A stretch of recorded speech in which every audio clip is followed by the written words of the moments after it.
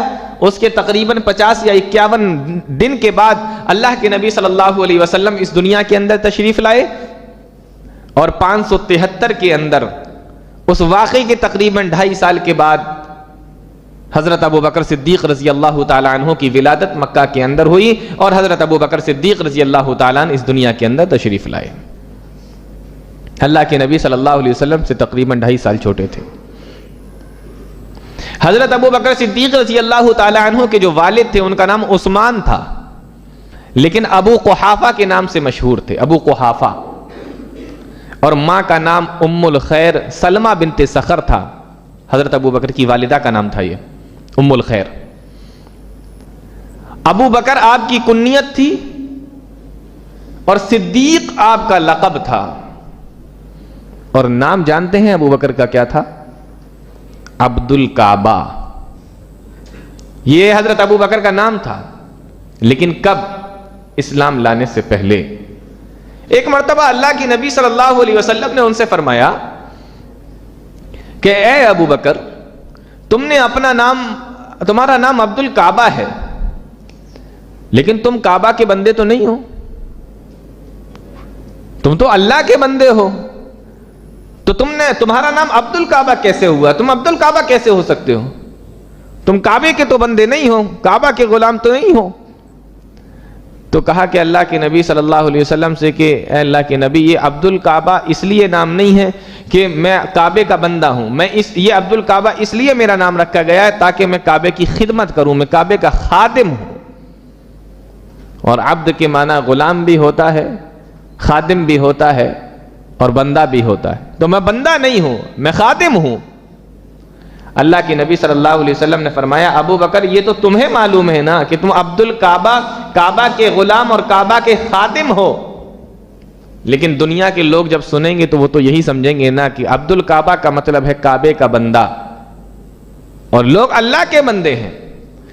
لوگ یہ سوچنے پہ مجبور ہو جائیں گے کہ جب تمہارا نام عبد الکعبہ نبی کے زمانے میں تھا اور نبی نے نہیں بدلا، تو اس کا مطلب یہ ہے کہ عبد الکعبہ نام رکھنا جائز ہے۔ پھر تو لوگ عبد الکعبہ بھی نام رکھیں گے، عبد شمس بھی رکھیں گے، عبد سخر بھی رکھیں گے، عبد النبی بھی رکھیں گے۔ پھر تو عبد الکعبہ سے ان کو دلیل ملے گی تو سارے نام رکھے جائیں گے۔ اور کوئی پوچھے گا تو یہ کہا جائے گا کہ عبد کے معنی یہاں بندہ نہیں، عبد کے معنی یہاں غلام ہے۔ اس نام سے شرک کی بو آتی ہے۔ شرک نہیں ہو رہا ہے، نیت تو تمہاری ٹھیک ہے، لیکن شرک کی بو آتی ہے اس نام سے۔ ایک کام کرو ابو بکر، یہ نام تم چینج کر لو۔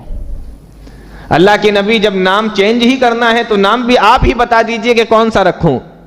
اللہ کے نبی صلی اللہ علیہ وسلم نے ارشاد فرمایا اے ابو بکر، تمہارا نام آج سے عبد الکعبہ نہیں، تم کعبے کے بندے نہیں، آج سے تمہارا نام عبداللہ ہے، تم اللہ کے بندے ہو۔ اس دن سے حضرت ابو بکر صدیق رضی اللہ تعالیٰ عنہ کا کیا نام پڑ گیا؟ عبداللہ۔ ایک بات یہاں غور کرنے کی ہے کہ اللہ کے نبی صلی اللہ علیہ وسلم نے صرف شرک سے منع نہیں کیا، صرف شرک سے نہیں روکا، بلکہ اس شرک تک پہنچانے والے راستے کو بھی اللہ کے نبی صلی اللہ علیہ وسلم نے بند کر دیا، اور جس نام سے شرک کی بو آتی تھی، شرک کا شبہ ہوتا تھا، اس نام کو بھی اللہ کے نبی صلی اللہ علیہ وسلم نے چینج کر دیا۔ اس کا مطلب یہ ہے کہ پیارے نبی صرف شرک سے نفرت ہی نہیں کرتے تھے، بلکہ کہ شرک تک پہنچنے کا جو راستہ اور جو دروازہ تھا، اللہ کے نبی صلی اللہ علیہ وسلم اس تک کو بند کر دیتے تھے کہ اس راستے سے چل کر کہیں لوگ شرک تک نہ پہنچ جائیں۔ ذرا سا فرق تھا، عبد الکعبہ، کعبے کا بندہ تو شرک آ رہا ہے، کعبے کا خادم تو شرک ختم ہو جا رہا ہے، لیکن شک تو ہے نا کہ بندے ہو یا خاتم ہو۔ تو پیارے نبی نے کہا نام چینج کرو، کہیں لوگ شرک میں مبتلا نہ ہو جائیں اس نام کے ذریعے سے بھی. اللہ کے نبی صلی اللہ علیہ وسلم نے نام بھی چینج کروا دیا. اس سے پتہ یہ چلتا ہے کہ اللہ کے نبی صلی اللہ علیہ وسلم کہ شرک کا دروازہ تک جہاں سے پہنچنا تھا وہ دروازے تک کو اللہ کے نبی صلی اللہ علیہ وسلم بند کر دیا کرتے تھے. نام چینج ہو گیا تو عبداللہ نام رکھ دیا گیا. یہ وہ حضرت ابوبکر صدیق رضی اللہ تعالیٰ عنہ ہے. مورخین نے لکھا ہے کہ ایک مرتبہ حضرت ابوبکر صدیق رضی اللہ تعالیٰ عنہ اللہ کے نبی صلی اللہ علیہ وسلم خانہ کعبہ میں نماز پڑھ رہے تھے. مکہ کے سرداروں نے دیکھا کہ یہ نماز پڑھ رہے ہیں. ایک مشرک اٹھا, ایک سردار اٹھا, عقبہ ابن ابی معیط, اور اس نے چادر کا پھندا اللہ کے نبی صلی اللہ علیہ وسلم کے گلے میں ڈالا اور اس کو گھمانا شروع کیا. اور اتنا گھمایا کہ اللہ کے نبی صلی اللہ علیہ وسلم کی آنکھیں ابل آئیں, گلے پہ نشان پڑ گئے, آنکھوں سے آنسو نکل آئے, زبان باہر نکلنے لگی اور وہ گھماتا جا رہا ہے. لوگوں نے دیکھا, کوئی دوڑتا ہوا گیا اور کہا کہ اے ابو بکر, آج مکہ کے لوگ تمہارے نبی کو بہت ستا رہے ہیں, بہت پریشان کر رہے ہیں. وہ نماز کی حالت میں ہیں اور چادر کا پھندا ڈال کے گلے کے اندر پھندے لگائے جا رہے ہیں. حضرت ابوبکر صدیق رضی اللہ تعالیٰ عنہ کو معلوم ہوا, دوڑے آئے. مشرکین مکہ کو جب یہ حرکت کرتے ہوئے دیکھا, آواز لگائی, اتقتلون رجلا ان یقول ربی اللہ وقد جاءکم بالبینات من ربکم, کیا تم ایک آدمی کو صرف اس وجہ سے قتل کر ڈالو گے, وہ یہ کہتا ہے کہ میرا رب اللہ ہے اور اللہ نے مجھے نبی بنا کر بھیجا ہے, صرف اس وجہ سے تم ایک انسان کو, ایک شخص کو قتل کر ڈالو گے؟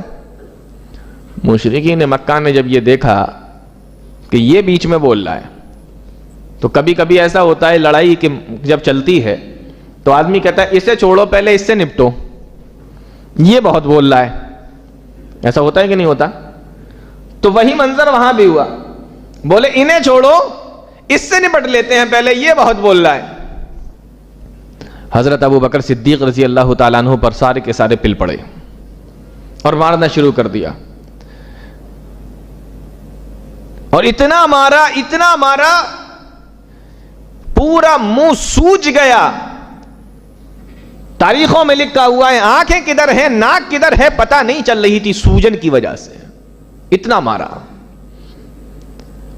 اب جب یہ مار پڑی تو ایک آدمی دوڑا حضرت ابوبکر صدیق رضی اللہ تعالیٰ عنہ کا جو قبیلہ تھا بنو تیم, جس قبیلے کے تھے وہ, وہاں پہنچا اور کہنے لگا کہ اے قبیلے کے لوگوں, مکہ کے لوگ تمہارے خاندان اور تمہارے قبیلے کے ابو بکر کو دیکھو کتنا برے طریقے سے مسجد خانہ کعبہ کے صحن میں مار رہے ہیں, مسجد حرام کے اندر مار رہے ہیں. اب یہ سارے لوگ مسلمان تو نہیں تھے, لیکن خاندان سب کا ایک ہی تھا, اور اپنے خاندان کے کسی فرد کو اتنا بے تحاشا پٹتے ہوئے کوئی نہیں دیکھ سکتا تھا, یہ بھی نہیں دیکھ پائے, گرچہ یہ مسلمان نہیں تھے. مورخین نے لکھا ہے یہ دوڑے گئے, خانہ کعبہ پہنچے تو دیکھا ابو بکر صدیق کے اوپر سارے لوگ پلے پڑے ہیں, مار رہے ہیں برے طریقے سے, اور حضرت ابو بکر صدیق زمین پر پڑے ہوئے ہیں. کوئی لاتیں مار رہا ہے, کوئی گھوسے مار رہا ہے, کوئی چپل مار رہا ہے, کوئی جوتا مار رہا ہے, کوئی منہ پہ مار رہا ہے, کوئی پیٹ پہ مار رہا ہے. یہ قبیلے کے لوگ آئے, خاندان کے لوگ آئے, سب کو ہٹایا, سب کو بھگایا, اور اس کے بعد بے ہوشی کی حالت میں جو حضرت ابو بکر وہاں پڑے ہوئے تھے ان کو لے کر آئے, اپنے گھر پہ لے کر آئے, گھر پہ پہنچا دیے گئے. حضرت ابوبکر صدیق رضی اللہ تعالیٰ عنہ کو گھر پہ پہنچا دیا گیا. مورخین نے لکھا ہے ایک رات گزر گئی, ہوش نہیں آیا, پورا دن گزر گیا, ہوش نہیں آیا, رات آئی لیکن ہوش نہیں آیا. تقریباً 24 گھنٹے سے زیادہ حضرت ابوبکر صدیق رضی اللہ تعالیٰ عنہ اپنے گھر کے اندر بے ہوش پڑے رہے. سارے لوگ انتظار میں کہ ہوش آ جائے, ابو بکر کی آنکھ کھل جائے, تھوڑا سا یہ بات کرنے لگے تو جان میں جان آ جائے گی کہ ابو بکر کی زندگی ہے ابھی باقی. 24 گھنٹے سے زیادہ کا وقفہ ہو گیا. حکیم برابر آ رہے ہیں, ڈاکٹر اور طبیب برابر آتے جا رہے ہیں, سب نبض دیکھتے ہیں اور یہ کہہ کر چلے جاتے ہیں کہ پہلے مریض کو ہوش آنے دو, پھر بتائیں گے کہ یہ بچے گا یا نہیں. اس سے پہلے میں کیسے بتا دوں؟ وہ جو کوما کی ایک صورت ہوتی ہے نا، آج کے دور میں دیکھا ہوگا آپ نے، لوگ وینٹیلیٹر پہ ڈال دیتے ہیں مریض کو، لگ بھگ وہی صورت تھی. حضرت ابو بکر صدیق رضی اللہ تعالیٰ 24 گھنٹے سے زیادہ ہو گیا جب قبیلے کے لوگوں نے دیکھا کہ حضرت ابو بکر کو ہوش ہی نہیں آ رہا ہے، حضرت ابو بکر تو اپنی آنکھیں ہی نہیں کھول رہے ہیں.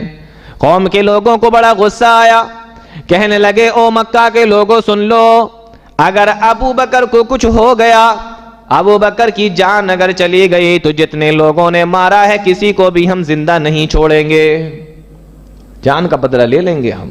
اب آپ سوچو کہ کیا پوزیشن ہو گئی ہوگی، کیا کنڈیشن ہوگی اس وقت. اور سب سے پہلے عتبہ ابن ربیعہ کو ماریں گے، کیونکہ سب سے زیادہ اسی نے حضرت ابو بکر کو مارا تھا، اور تاریخوں میں لکھا ہوا ہے اسی عتبہ ابن ربیعہ نے سب سے زیادہ حضرت ابو بکر کے چہرے پہ مارا تھا. کہا سب سے پہلے عتبہ ابن ربیعہ کو ماریں گے، اور جن لوگوں نے بھی ابو بکر کو مارا ہے کسی کی جان نہیں چھوڑیں گے، سب کو مار دیں گے. 24 گھنٹے سے زیادہ ہو گیا ہے، ابو بکر صدیق رضی اللہ تعالیٰ عنہ کو ہوش نہیں آیا. 24 گھنٹے کے بعد حضرت ابو بکر صدیق کی آنکھ کھلی. جب حضرت ابو بکر صدیق رضی اللہ تعالیٰ عنہ نے آنکھ کھولی، گھر کے سارے لوگ خوش ہو گئے کہ چلو کم سے کم ہوش تو آیا، اب امید ہے کہ جان بچ جائے گی، اب امید ہے کہ یہ جی جائیں گے.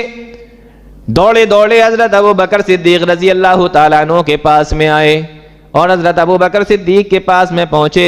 حضرت ابو بکر صدیق رضی اللہ تعالیٰ عنہ نے اپنی آنکھوں کو کھولا، اپنے خاندان کے لوگوں کو دیکھا، اپنے قبیلے کے لوگوں کو دیکھا، اور پھر اپنی زبان کو کھولا، اور سب سے پہلا جملہ خاندان کے لوگ پوچھ رہے ہیں، اے ابو بکر کیسے ہو، کیا حال ہے، کیا حال چال ہے، کیسی طبیعت ہے. خاندان کے لوگ حضرت ابو بکر صدیق سے پوچھ رہے تھے، اور ابو بکر نے جو اپنی زبان کھولی تو سب سے پہلا جملہ ان کی زبان سے یہ نکلا کہ میرے حال کیا پوچھ رہے ہو، پہلے یہ بتا دو کہ محمد الرسول اللہ صلی اللہ علیہ وسلم کے حالات کیسے ہیں، میں کیسا ہوں. یہ اتنا ضروری نہیں ہے، ضروری یہ ہے کہ اللہ کے نبی صلی اللہ علیہ وسلم کیسے ہیں، مجھے ان کے بارے میں خبر دو، مجھے ان کے بارے میں بتاؤ. جب قوم کے لوگوں نے یہ سنا ناراض ہو گئے، کہنے لگے اس سے تو بہتر تھا کہ تو مر جاتا، اس سے بہتر تھا کہ تو آنکھ ہی نہیں کھولتا، جس کی وجہ سے تیری یہ حالت ہوئی، جس کی وجہ سے تجھے اتنا مارا گیا، جس کی وجہ سے تجھے آج 24 گھنٹے کے بعد میں ہوش آیا ہے، اور جب تیری زبان کھلی تو سب سے پہلے تو نے اسی کے بارے میں سوال کیا ہے. ناراض ہو گئے، کہتے پڑا رہنے دو اس کو، جانے دو، چلے گئے وہاں سے. اب گھر ہے تو ماں ہیں، باپ ہیں، سبھی لوگ ہیں گھر کے. ماں سوچنے لگی کہ لاؤ کھانا دے دیتے ہیں، اس کو کھانا کھلاتے ہیں. پلیٹ میں کھانا لے کر حضرت ابو بکر صدیق رضی اللہ تعالیٰ عنہ کی ماں آئیں، اے میرے بیٹے کھانا کھا لو، کمزور ہو گئے ہو، بہت خون نکل چکا ہے، کمزوری کی وجہ سے تمہاری آواز بھی نہیں نکل رہی ہے، ایک جگہ پہ تمہاری نظر بھی نہیں ٹھہر رہی ہے، خون بھی تمہارا بہت زیادہ بہہ چکا ہے.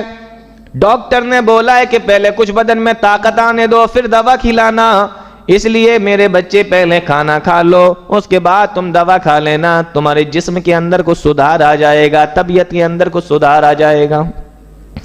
کھانا لے کر ماں پہنچی. حضرت ابو بکر صدیق رضی اللہ تعالیٰ عنہ نے فرمایا، اماں یہ کھانا میں اس وقت تک نہیں کھاؤں گا جب تک کہ کوئی مجھے اللہ کے نبی صلی اللہ علیہ وسلم کے بارے میں بتا نہیں دیتا کہ اللہ کے نبی صلی اللہ علیہ وسلم کیسے ہیں. جب تک مجھے ان کے بارے میں معلوم نہیں ہو جائے گا ابو بکر کھانا نہیں کھا سکتا. ماں پریشان کہ تو پھر سے شروع ہو گیا، پھر وہی بات. باپ دور سے دیکھ رہے تھے، ابو قحافہ، عثمان ابو قحافہ جن کا کنیت تھی. کہنے لگے او ام الخیر تو ہٹ جا، تجھ سے نہیں کھائے گا، بڑا دلارا ہے، میں نے بھی بڑی رحمتوں سے اور شفقتوں کے ساتھ میں پالا ہے. تو نے دیکھا نہیں کہ میں نے بچپن میں کیسے اس کو انگلی پکڑ کر اپنے چلنا سکھایا تھا، میں نے اس کو دوڑنا سکھایا تھا، میں نے اس کی خاطر کتنی محنتیں کی ہیں، کس طریقے سے میں نے اس کو پال پوس کے بڑا کیا ہے، آج یہ اپنے باپ کی بات مانے گا، اپنے ابا کی بات مانے گا، تجھ سے نہیں کھا رہا ہے، لا مجھے دے پلیٹ، میں جا کے اس کو کھلاتا ہوں، کھانا مجھے دے دے، میں جا کے کھلاتا ہوں۔ ابو بکر صدیق کے پاس میں ان کے والد ابو قحافہ آئے، کہنے لگے بیٹا لے میرے ہاتھ سے کھا لے، میں تجھے کھانا کھلاتا ہوں۔ کہا ابا جان میں جانتا ہوں کہ آپ نے میرے اوپر بڑی رحمت کی ہے، بڑی شفقت کی ہے، اور اے ابا جان میں آپ سے بہت محبت کرتا ہوں، میں آپ کی بڑی عزت بھی کرتا ہوں، لیکن اللہ کے نبی صلی اللہ علیہ وسلم سے زیادہ آپ سے محبت نہیں کرتا، میں آپ سے زیادہ اللہ کے نبی صلی اللہ علیہ وسلم سے زیادہ آپ کا ادب بھی نہیں کرتا، آپ سے محبت بھی نہیں کرتا، میں آپ سے بھی زیادہ اللہ کے نبی صلی اللہ علیہ وسلم سے محبت کرتا ہوں، اس لیے اے میرے ابا جان جب تک مجھے پیارے نبی کے بارے میں نہیں معلوم ہو جائے گا میں کھانا نہیں کھا سکتا۔ کھانے کے لیے منع کر دیا۔ 24 گھنٹے کے بعد میں ہوش آیا، کمزوری ہے، جسم پر پٹیاں بندی ہوئی ہیں، پورا منہ سوجا ہوا ہے، جگہ جگہ سے جسم پھٹا ہوا ہے۔ ماں پاس میں آئی، کہنے لگی بیٹا ایک بات بتا، مجھے کیسے معلوم ہوگا اللہ کے نبی کیسے ہیں؟ تو مسلمان ہے، میں تھوڑی۔ اس وقت تک یہ مسلمان نہیں ہوئی تھی، ان کی ماں بھی مسلمان نہیں ہوئی تھی اور والد بھی مسلمان، یہ بعد میں ہوئے دونوں لوگ، اس وقت تک نہیں ہوئے تھے۔ کہا میں تھوڑی مسلمان ہوں، تو مسلمان ہے، نبی کے بارے میں تم لوگوں کو پتا ہوگا، ہم کیوں ان کی فکر کریں، ہم کیوں ان کے بارے میں پتا لگائیں؟ کہا اماں تجھے اگر نہیں معلوم ہے تو ایک کام کر، ام جمیل کے پاس چلی جا، اسے پتا ہوگا۔ اور یہ ام جمیل جانتے ہو کون تھی؟ حضرت عمر فاروق رضی اللہ تعالیٰ عنہ کی بہن۔ کہا ان کے پاس جاؤ، وہ مسلمان ہو چکی تھی اور کسی کو پتا نہیں تھا، اسلام کو اپنے چھپا کے رکھا ہوا تھا۔ کہا ابو اگر نے کہ ام جمیل کے پاس چلی جاؤ، ام جمیل بتائیں گی تمہیں۔ ماں گئی ام الخیر، ام جمیل کے پاس، حضرت عمر کی بہن کے پاس پہنچی اور کہا کہ ام جمیل نبی صلی اللہ علیہ وسلم کہاں ہیں اور کیسے ہیں؟ ام جمیل نے کہا کہ یہ تو مسلمان بھی نہیں ہے اور نبی کے بارے میں پوچھ رہی ہے، کہیں ایسا تو نہیں کہ یہ کوئی نقصان پہنچانے کا ارادہ رکھتی ہو نبی کو؟ تو کہا کہ مجھے نہیں پتا، اور میں تجھے کیوں بتاؤں؟ کہنے لگی کہ مجھے مت بتا، میرے بیٹے کو تو بتا سکتی ہے نا۔ کہا ان کو بتا سکتی ہوں، تو کہا مجھے ساتھ میں لے کے جا، میں تجھے نہیں بتاتی، مجھے ساتھ میں لے کے جا، میں ابو بکر کو جا کے بتا دوں گی کہ نبی کہاں ہیں اور کیسے۔ ام جمیل آئیں ام الخیر کے ساتھ اور آ کے ابو بکر صدیق کو بتایا کہ دار ارقم کے اندر ہے، حضرت ارقم ایک صحابی تھے، ان کے گھر کے اندر اللہ کے نبی ہیں، خیریت کے ساتھ میں ہیں، ٹھیک ہیں۔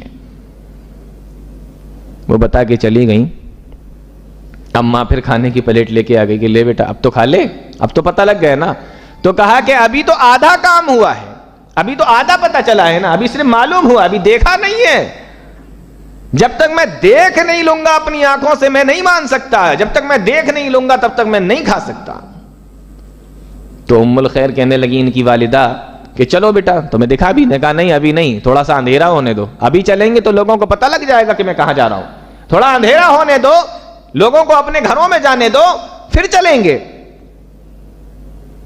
مورخین نے لکھا ہے جب اندھیرا چھا گیا، حضرت ابو بکر صدیق رضی اللہ تعالیٰ عنہ اپنی والدہ کے ساتھ میں اور اپنے گھر کے ایک دو لوگوں کے ساتھ اللہ کے نبی صلی اللہ علیہ وسلم کے پاس میں پہنچے، دار ارقم میں پہنچے۔ جب نبی صلی اللہ علیہ وسلم کے پاس میں پہنچے حضرت ابو بکر صدیق اور اللہ کے نبی صلی اللہ علیہ وسلم سے جا کر ملاقات کی، اللہ کے نبی نے دیکھا کہ میرا ساتھی، میرا دوست، میرا ابو بکر میری وجہ سے اتنی مار کھائی ہے کہ جسم کے کئی حصوں پر پٹی بندھی ہوئی ہے، منہ پورا سوجا ہوا ہے اور جسم کے اندر کئی زخم ہیں جہاں سے اس کا خون بہ رہا تھا۔ اللہ کے نبی صلی اللہ علیہ وسلم نے ابو بکر کو دیکھا، ابو بکر اللہ کے نبی صلی اللہ علیہ وسلم کے پاس میں پہنچے اور پیارے نبی کے پاس میں جا کر کہنے لگے اے اللہ کے نبی، جب لوگ مجھے مار رہے تھے میں آپ کا دفاع کر رہا تھا، میں آپ کا بچاؤ کر رہا تھا، لیکن پھر میں پٹتے پٹتے بے ہوش ہو گیا، میں زمین پہ گر گیا۔ پھر جب مجھے ہوش آیا میرے دل میں خیال آیا کہ جب میں پٹ رہا تھا، نبی کا دفاع کر رہا تھا، نبی کا بچاؤ کر رہا تھا، پھر میں بے ہوش ہو کے زمین پہ گرا، اس کے بعد کہ مجھے نہیں معلوم پھر کیا ہوا، لوگوں نے میرے ساتھ میں کیا کیا اور آپ کے ساتھ میں کیا کیا، اس کے بعد کا مجھے نہیں معلوم، اس لیے دل کے اندر بڑی بے چینی تھی کہ آپ کے بارے میں کم سے کم پتہ تو لگ جائے کہ ہوا کیا ہے۔ جب تک میں ہوش میں تھا میں نے دفاع کیا، اس کے بعد پھر کیا ہوا یہ جاننا چاہ رہا تھا، اس لیے دل کے اندر بڑی بے چینی تھی۔ ابھی آپ کو صحیح سلامت دیکھ لیا تو دل کو سکون مل گیا۔ اللہ کے نبی صلی اللہ علیہ وسلم نے حضرت ابو بکر کو گلے سے لگا لیا، اپنے سینے سے لگا لیا، ابو بکر پھوٹ پھوٹ کے رونے لگے۔ اللہ کے نبی صلی اللہ علیہ وسلم نے اپنی رحمت والے ہاتھوں سے ابو بکر کے سر کو سہلایا اور فرمایا، ابو بکر، اے میرے ابو بکر، میں بالکل ٹھیک ہوں، میں صحیح ہوں۔ تب سکون آیا حضرت ابو بکر صدیق رضی اللہ عنہ۔ آپ اندازہ لگائیے کہ کتنی محبت ہوگی حضرت ابو بکر صدیق رضی اللہ تعالیٰ عنہ کو اللہ کے نبی صلی اللہ علیہ وسلم سے۔ پھر گھر واپس آئے، کھانا کھایا، دوا کرائی، علاج کرایا، لیکن سب کچھ بعد میں، پہلے اللہ کے نبی صلی اللہ علیہ وسلم۔ تاریخیں پڑھ کر دیکھیے، ان کی زندگی پڑھ کر دیکھیے تو آپ کو پتا چلے گا کہ مکہ کے جو بڑے بڑے سردار اسلام لائے تھے، جن میں حضرت عبد الرحمن بن عوف تھے، حضرت عثمان غنی تھے، اور طلحہ تھے، زبیر تھے، اور ابو عبیدہ ابن جراح تھے، یہ جو بڑے بڑے صحابی بعد میں ہوئے، اس وقت جو مکہ کے بڑے بڑے سردار ہوا کرتے تھے، یہ سارے حضرت ابو بکر صدیق رضی اللہ تعالیٰ عنہ کی محنت سے اور تبلیغ سے اسلام لائے۔ حضرت ابو بکر خود ایک مالدار آدمی تھے، بزنس مین اور تاجر تھے، تجارت پیشہ آدمی تھے، خود مالدار تھے۔ اور جب کوئی مالدار آدمی دعوت و تبلیغ کا کام کرتا ہے تو کام کے اندر تھوڑی تیزی بھی ہوتی ہے اور اس کا اثر بھی زیادہ ہوتا ہے۔ ایسا ہوتا ہے کہ نہیں؟ کوئی اگر غریب آدمی، چھوٹا آدمی، چھوٹے طبقے کا آدمی اگر دعوت و تبلیغ کا کام کرے تو اس کی دعوت کے اندر اتنی تیزی نہیں آ پاتی، دھیمے دھیمے کام ہوتا ہے، لیکن دھیمے دھیمے ہوتا ہے۔ اکثر لوگ سننے کو تیار نہیں ہوتے، اگر سن لیتے ہیں تو اس کو بہت زیادہ ویلیو نہیں دیتے۔ لیکن کوئی اگر بڑا آدمی دعوت و تبلیغ کا کام کرنے لگے تو اس کا ایک اثر ہوتا ہے لوگوں کے اندر، اس کا ایک رعب ہوتا ہے لوگوں کے اندر، وہ تمام چیزوں کا اثر پڑتا ہے اور اس کی وجہ سے کام تیزی کے ساتھ پڑتا ہے اور لوگ زیادہ اس بات کو قبول کرتے ہیں۔ اس لیے آپ میں سے جو امیر ہیں، جن کا اثر ہے، ان کو چاہیے کہ وہ دعوت و تبلیغ کے میدان میں آگے آئیں، لیکن افسوس کی بات یہ ہے کہ وہ سب سے زیادہ پیچھے وہی لوگ ہوتے ہیں۔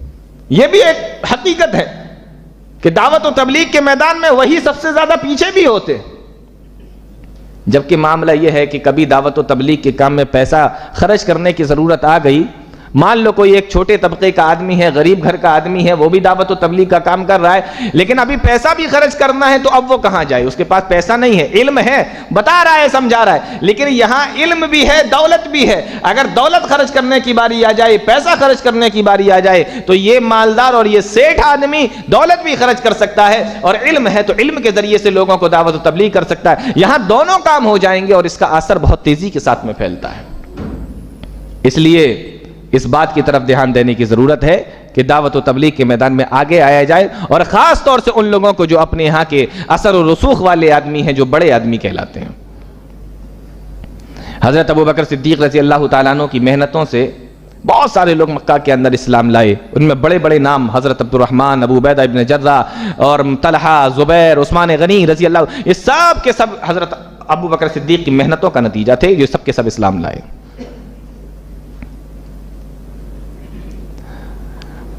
حضرت ابو بکر صدیق رضی اللہ تعالیٰ عنہ کے تعلق سے آتا ہے کہ ایک مرتبہ اللہ کے نبی صلی اللہ علیہ وسلم صبح فجر کی نماز کا وقت تھا، نماز کے بعد اپنے گھر کے دروازے پر بیٹھے ہوئے تھے اور خاموش بیٹھے ہوئے ہیں، خاموشی کے ساتھ۔ ابو جہل کا وہاں سے گزر ہوا، کہنے لگے، بھتیجے کیا بات ہے، آج بڑے خاموش بیٹھے ہو؟ آپ نے فرمایا، کچھ نہیں، بس کچھ بات بتانا ہے لوگوں کو، سوچ رہا ہوں کیسے بتاؤں۔ کہا، ارے اس میں سوچنا کیا ہے، میں کھڑا ہوں نا تمہارے سامنے، بتاؤ، مجھے بتاؤ کیا بات ہے۔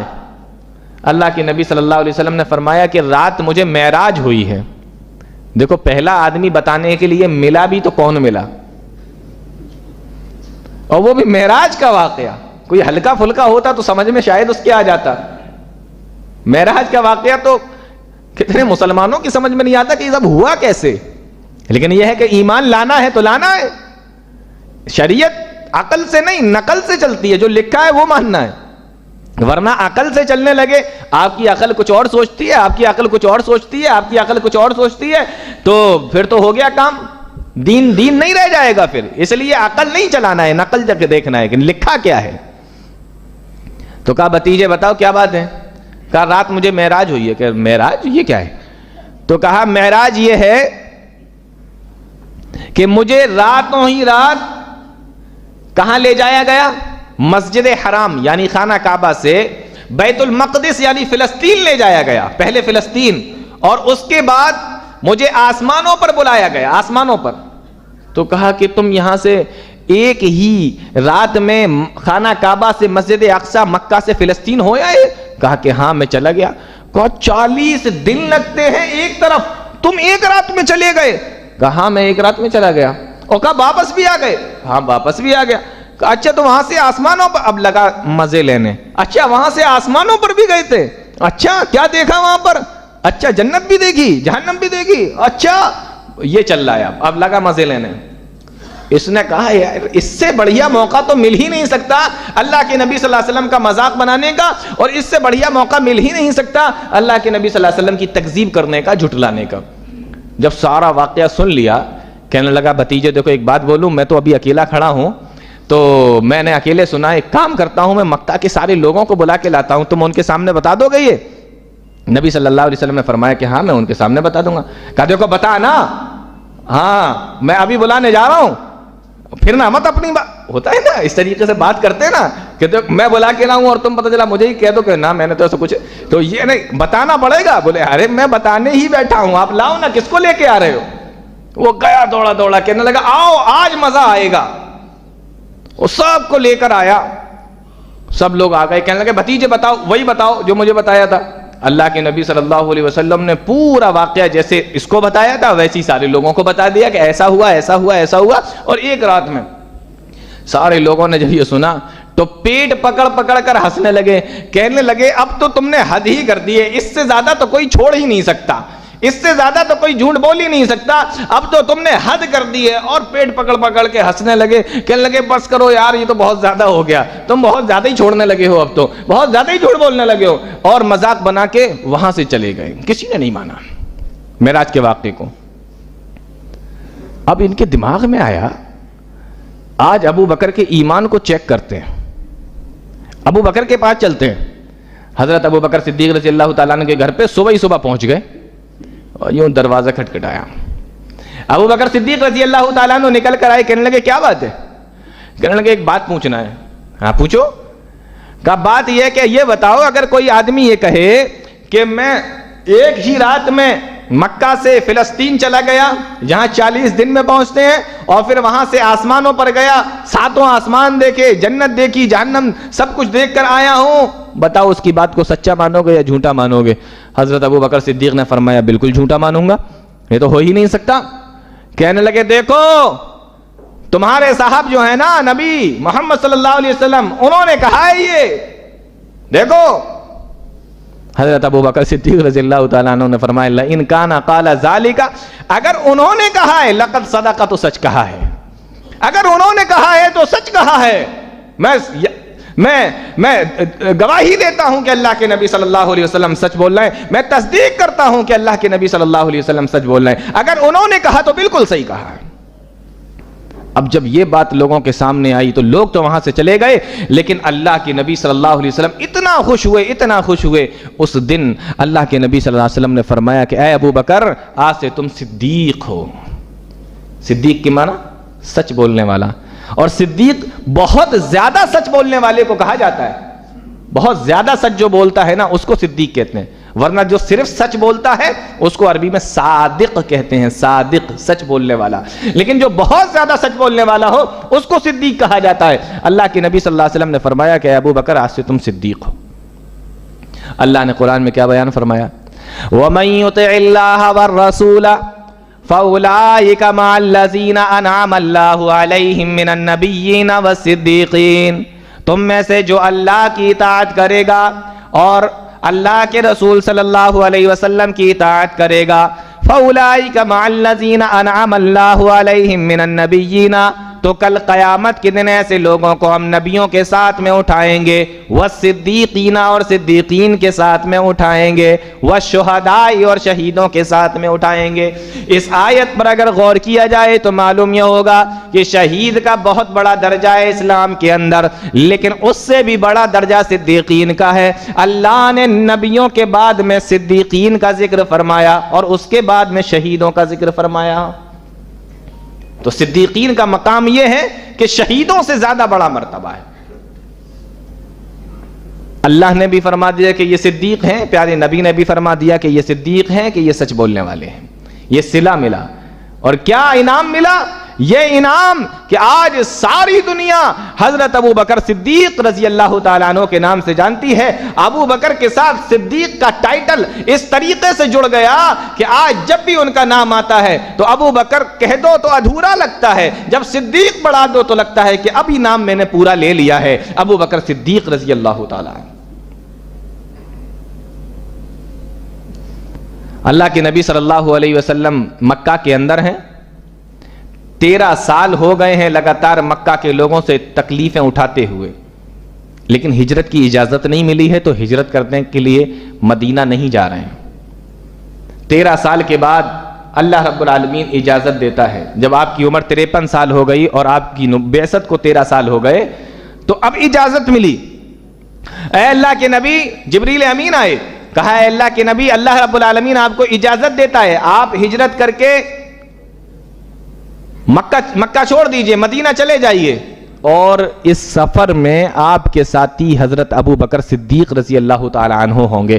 اس سے پہلے ابو بکر صدیق کئی بار اللہ کے نبی سے کہہ چکے تھے، اللہ کے نبی سب لوگ مکہ چھوڑ کے جا رہے ہیں، ہم لوگ بھی چلتے ہیں۔ فرمایا ہے ابو بکر، ابھی اللہ نے اجازت نہیں دی ہے، جب تک اجازت نہیں مل جاتی تب تک ہم نہیں جا سکتے۔ تو ابو بکر بھی رکے ہوئے تھے کہ پیارے نبی ابھی مکہ میں ہیں، میں کیسے چلا جاؤں، اور اللہ کے نبی صلی اللہ علیہ وسلم اس لیے رکے ہوئے تھے کہ اجازت نہیں ملی ہے تو میں کیسے چلا جاؤں۔ اب اجازت بھی ملی تو ساتھ میں یہ حکم بھی ملا کہ ابو بکر کو اپنے ساتھ میں لے کے جانا۔ یہ بہت بڑے شرف اور فضیلت کی بات ہے کہ اللہ کے نبی صلی اللہ علیہ وسلم کو ہجرت کی اجازت مل رہی ہو اور ساتھ میں یہ حکم ملا ہو کہ ابو بکر کو ساتھ میں لے کے جاؤں۔ دوپہر کا وقت ہے، اللہ کے نبی صلی اللہ علیہ وسلم کو جب حکم ملا، اسی وقت حضرت ابو بکر صدیق رضی اللہ تعالیٰ عنہ کے گھر پہ تشریف لے گئے۔ دوپہر کا وقت تھا، حضرت ابو بکر فرماتے ہیں کہ دوپہر کے وقت میں اللہ کے نبی صلی اللہ علیہ وسلم کسی کے گھر پہ تشریف نہیں لے جاتے تھے، اور میں نے ایک دن پہلے آپ لوگوں کو بتایا تھا کہ مکہ کے اندر یا عرب کے اندر دوپہر کے وقت میں کسی کے گھر پہ جانے کا رواج نہیں تھا، گرمی اتنی زیادہ پڑتی تھی، بتائی تھی نا یہ بات۔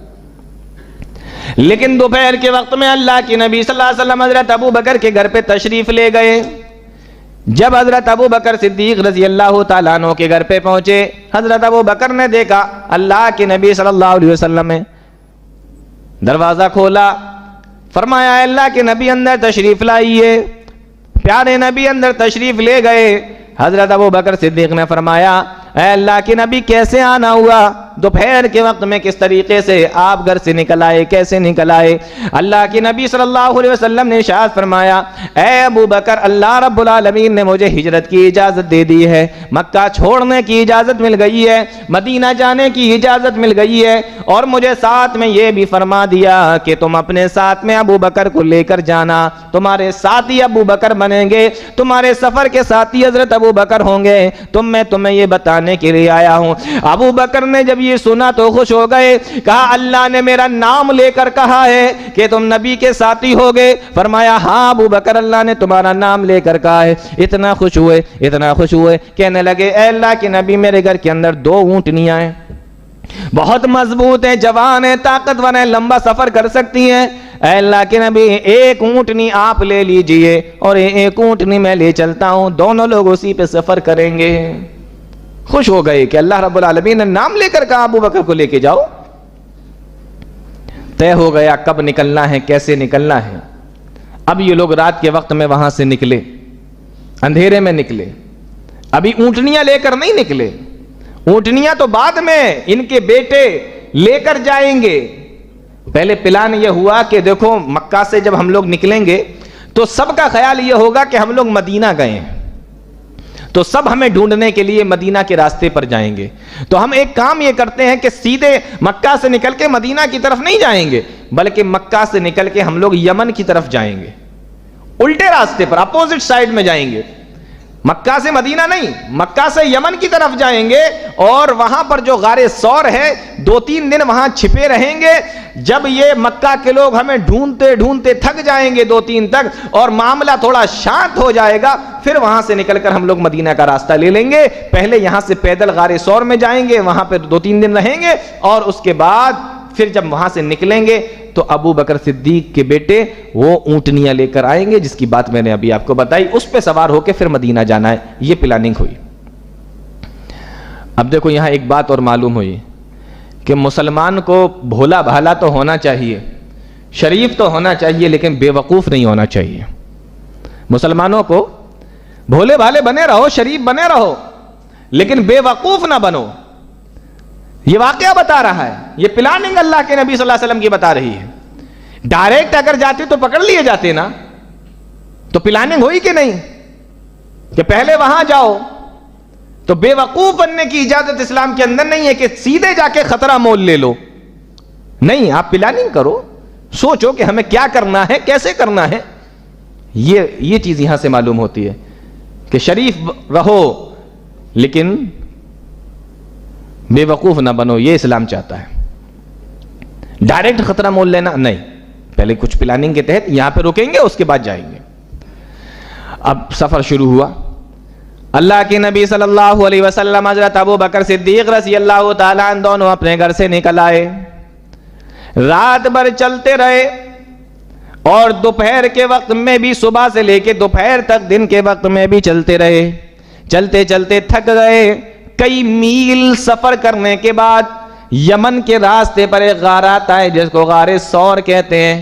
لمبی سی پہاڑی ہے، اونچی سی پہاڑی ہے. اس پہاڑ کے اوپر ایک غار ہے جس کو غار ثور کہا جاتا ہے. حضرت ابو بکر صدیق رضی اللہ تعالیٰ عنہ اور اللہ کے نبی صلی اللہ علیہ وسلم دونوں رات بھر کے چلے ہوئے، دن بھر کے چلے ہوئے، بھوکے پیاسے، دونوں کے دونوں اس پہاڑی کے اوپر چڑھے، اور وہاں پہ جا کر جو غار ثور تھی اس غار ثور کے دروازے پر پہنچ گئے. غار کے دروازے پر اللہ کے نبی صلی اللہ علیہ وسلم اندر جانے کی کوشش کرتے ہیں. ابو بکر صدیق رضی اللہ تعالیٰ عنہ نے فرمایا، اے اللہ کے نبی ابھی آپ اندر تشریف مت لے جائیے، بہت دنوں سے یہ غار اسی طریقے سے پڑی ہے، پتہ نہیں کوئی اندر کیڑا مکوڑا ہو، کوئی جانور ہو، کوئی موذی جانور ہو، کوئی زہریلا جانور ہو، کوئی پھاڑ کھانے والا درندہ بھی اندر ہو سکتا ہے. اے اللہ کے نبی پہلے مجھے اجازت دیجئے، میں غار کے اندر جاؤں اور پوری غار کو دیکھ لوں، پوری غار کا پتہ لگا لوں. غار بالکل صاف ستھری ہوگی تب آپ کو اندر بلا لیں گے. غار جانتے ہیں نا کس کو کہتے ہیں؟ پہاڑوں کے اندر جو کاٹ کے بنائی جاتی ہے یا خود بخود کبھی کبھی بن جاتی ہے پہاڑوں کے اندر، اس کو غار بولتے ہیں. حضرت ابو بکر صدیق رضی اللہ تعالیٰ عنہ اندر گئے، اور اندر پہنچ کر پورے غار کی صفائی کی. دیکھا غار کے اندر چھوٹے چھوٹے سے سوراخ بنے ہوئے ہیں. پورے غار کی صفائی کرنے کے بعد اپنی چادر کو نکالا اور چادر کو پھاڑ پھاڑ کر سارے سوراخوں کو بند کر دیا. چادر ختم ہو گئی لیکن ایک سوراخ باقی رہ گیا. سوچنے لگے اب اس کو کیسے بند کیا جائے. تاریخوں میں لکھا ہوا ہے حضرت ابو بکر صدیق رضی اللہ تعالیٰ عنہ نے اپنے پیر کے انگوٹھے کو سوراخ کے اندر لگا دیا کہ کوئی کیڑا وغیرہ اگر اس کے اندر ہوگا تو اندر ہی رہ جائے گا، پیارے نبی صلی اللہ علیہ وسلم کو کوئی تکلیف نہیں پہنچا پائے گا. آپ وہاں بیٹھ گئے اور اپنے پیر کے انگوٹھے کو سوراخ کے اندر لگا دیا اور آواز لگائی، اللہ کے نبی صلی اللہ علیہ وسلم آپ اندر تشریف لے آئیے. پیارے نبی اندر تشریف لاتے ہیں. اللہ کے نبی صلی اللہ علیہ وسلم تھکے ہوئے ہیں. ابو بکر کی ران پہ سر رکھا. اللہ کے نبی صلی اللہ علیہ وسلم نے ران پہ سر رکھنا تھا. تھوڑی دیر گزری تھی کہ پیارے نبی کی آنکھ لگ گئی. اللہ کے نبی صلی اللہ علیہ وسلم ابو بکر کی ران پہ سر رکھ کر سو گئے. ادھر آپ سوئے، ادھر وہی سوراخ جس کے اندر لگانے کے لیے چادر کا کونا نہ بچا تھا, کپڑا نہ بچا تھا, اور ابو بکر نے اپنے پیر کا انگوٹھا لگا دیا تھا. حضرت ابو بکر صدیق رضی اللہ تعالیٰ عنہ پیر کا انگوٹھا لگا کر بیٹھے ہیں, اور اسی ران پر اللہ کے نبی صلی اللہ علیہ وسلم سر رکھ کر سو رہے ہیں. اس سوراخ کے اندر, اس بل کے اندر کوئی جانور, کوئی کیڑا, کوئی موذی جانور, کوئی زہریلا جانور رہا کرتا تھا. وہ باہر نکلنے کی کوشش کر رہا ہے لیکن راستہ بند ہے. ایک دو مرتبہ اس نے نکلنے کی کوشش کی, پھر جب راستہ نہ ملا تو اس زہریلے جانور نے حضرت ابو بکر صدیق رضی اللہ تعالیٰ عنہ کے انگوٹھے پر کاٹ لیا, ڈنک مار دیا, ڈس لیا, پیر کے انگوٹھے پہ کاٹ لیا. زہریلا جانور تھا, جیسے ہی انگوٹھے پہ کاٹا, آج اگر کسی کے ساتھ میں اس طریقے کا معاملہ ہو جاتا ہے, زہریلا جانور تو چھوڑیے, اگر چھوٹی سی چیونٹی بھی کاٹ جائے, اگر چھوٹا سا مچھر بھی کاٹ جائے تو آدمی فوراً بے چین ہو جاتا ہے, کیا ہوا, یہ کس نے کاٹا. لیکن ابو بکر صدیق رضی اللہ تعالیٰ عنہ کو دیکھو, اپنے پیر کو ہلا بھی نہیں رہے ہیں. تکلیف تو ہوئی ہے لیکن اپنے پیر کو ہلا بھی نہیں رہے ہیں, اپنے پیر کو جنبش بھی نہیں دے رہے ہیں, ہلا بھی نہیں رہے ہیں. لیکن یہ تکلیف اب بڑھتی چلی جا رہی ہے, زہر کا اثر ہوتا چلا جا رہا ہے, زہر اوپر کی طرف بڑھتا چلا جا رہا ہے. درد کی وجہ سے پریشان ہے, تکلیف کی وجہ سے پریشان ہے, لیکن اپنے پیر کو ہلانا اس لیے گوارا نہ کیا کہیں پیارے نبی کی آنکھ نہ کھل جائے. غور کرنے کی بات یہ ہے, یہ وہی ابو بکر ہیں. سوچنے کا مقام ہے کہ اگر اللہ کے نبی صلی اللہ علیہ وسلم نے 24 گھنٹے پیدل سفر کیا تھا تو ابو بکر نے بھی تو 24 گھنٹے پیدل سفر کیا تھا. اگر نبی بھوکے پیاسے سفر کر رہے تھے تو ابو بکر بھی تو بھوکے پیاسے سفر کر رہے تھے. اگر نبی تھکے ہوئے تھے تو ابو بکر بھی تو تھکے ہوئے تھے. لیکن محبت دیکھو ابو بکر کی, پیر کو ہلانا گوارا نہیں کر رہے ہیں کہیں حضرت ابو بکر کے پیر ہلانے سے اللہ کے نبی صلی اللہ علیہ وسلم کی آنکھ نہ کھل جائے. بیٹھے ہوئے ہیں, بالکل درد ہو رہا ہے, تکلیف بڑھتی جا رہی. تھوڑی دیر گزری کہ حضرت ابو بکر صدیق رضی اللہ تعالیٰ عنہ درد کی وجہ سے آنکھوں میں آنسو آ گئے, رونے لگے. اور جب روئے تو وہ آنکھوں سے آنسو جب نکلے تو وہ پیارے نبی صلی اللہ علیہ وسلم کے چہرے مبارک پر گرے. آپ کے چہرے مبارک پہ حضرت ابو بکر کے جب آنسو گرے, اللہ کے نبی صلی اللہ علیہ وسلم کی آنکھ کھل گئی. دیکھا میرا ابو بکر رو رہا ہے. پوچھا ہے ابو بکر کیا ہوا, کیوں رو رہے ہو؟ کہنے لگے اللہ کے نبی لگتا ہے کسی زہریلے جانور نے ڈنک مار دیا ہے, کسی زہریلے جانور نے ڈس لیا ہے, بہت تکلیف ہو رہی ہے. اللہ کے نبی صلی اللہ علیہ وسلم نے فرمایا ابو بکر ذرا مجھے اپنی ٹانگ دکھاؤ, مجھے اپنا پیر دکھاؤ. آپ نے دیکھا پیر سوجا ہوا ہے, انگوٹھے کے اوپر ورم ہے, نیلا نشان پڑا ہوا ہے. اللہ کے نبی صلی اللہ علیہ وسلم نے اپنا لعاب دہن نکالا, منہ سے تھوک نکالا, اور نکالنے کے بعد بسم اللہ کہہ کے ابو بکر کے پیر کے انگوٹھے پہ لگا دیا. ابو بکر صدیق رضی اللہ تعالیٰ عنہ فرماتے ہیں مجھے ایسا لگا کہ جیسے مجھے کبھی کوئی درد ہوا ہی نہیں تھا, ایسا لگا جیسے کبھی مجھے کسی کیڑے نے کاٹا ہی نہیں تھا, ایسا لگا جیسے کبھی مجھے کسی موذی جانور نے ڈنک مارا ہی نہیں تھا, میں بالکل ٹھیک ہو گیا. ابھی تھوڑی دیر گزری تھی, وہ مکہ کے لوگ جب دیکھا انہوں نے کہ یہ مدینے کے راستے پہ تو مل نہیں رہے, اس میں سے کچھ لوگ ایسے تھے جو ڈھونڈتے ڈھونڈتے ادھر بھی چلے آئے کہ ادھر ہی دیکھ لیں. ہوتا ہے نا کبھی کبھی کہ ادھر نہیں مل رہا ہے, لاؤ ادھر بھی دیکھ لیتے ہیں. تو وہ لاؤ ادھر دیکھ لیتے ہیں والے کچھ لوگ ادھر بھی پہنچ گئے. اور وہ چلتے چلتے چلتے چلتے چلتے پہاڑی پر چڑھ گئے, غار ثور کے دروازے پر دہانے پر پہنچ گئے. ابو بکر صدیق رضی اللہ تعالیٰ عنہ نے جب دیکھا تو کہا اے اللہ کے نبی صلی اللہ علیہ وسلم اگر یہ لوگ تھوڑا سا بھی نیچے کی طرف اگر دیکھ لیں گے تو ہم دونوں آرام سے ان کو دکھ جائیں گے. آپ نے فرمایا یا ابا بکر ما ظنک باثنین اللہ ثالثہما, اے ابو بکر گھبراؤ مت, اللہ ہمارے ساتھ ہے, ہم دو نہیں ہیں, ہمارے ساتھ تیسرا اللہ رب العالمین ہے, گھبرانے کی کوئی ضرورت نہیں. دیکھو یہاں پتہ چلتا ہے کہ نبی کے ایمان میں اور صحابی کے ایمان میں فرق ہوتا ہے.